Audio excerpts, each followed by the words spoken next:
gooftaan guddaa godhee sina eebbisu obboloota koo liibii yeroo adda addaa liibii humna wangeelaadhaan liibii hordofaa jirtan subscribe godhaa, share godhaa, like godhaa, namoota warra kaanii ga'a yeroo kana booddee ga'a itti fufee liibii kana irratti wal argina yeroo baay'ee waan ta'eef kadhannaa asirra jiru, tajaajila asirra jiru like gochuudhaan, share gochuudhaan YouTube kana deeggera. Waaqayyo gooftaan ayyaana isaa isiniif baayisu nama kan biraatiin illee sagalee kanatti hin ga'a.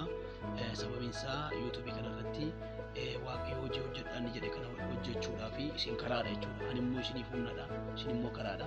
Waaqayyo gooftaan guddaa isin eebbisu waan humna keessaniitiin warri qabeenya keessanii bira dhaabachuu hin dandeenye chaanalii kana akkasuma immoo tajaajila keenya kana like, share gochuudhaan, subscribe gochuudhaan namoota subscribe godhan illee akka isaan deeggaran godhaati illee laayikiidhaaf sheerii keessaniin bira dhaabadha jechuudha. YouTube kana bira dhaabadha.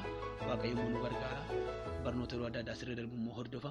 Waaqayyo isin barnoonni kun daayirektii isin bira akka ga'uuti jechuudha. Ispeeshaalii ijoollee lubbuu haaraa kan taatan barsiisa wangeelaa yeroo adda addaa asirra isinii darba, tajaajilli hin darba. Waaqayyo isin eebbisu, eebbifama.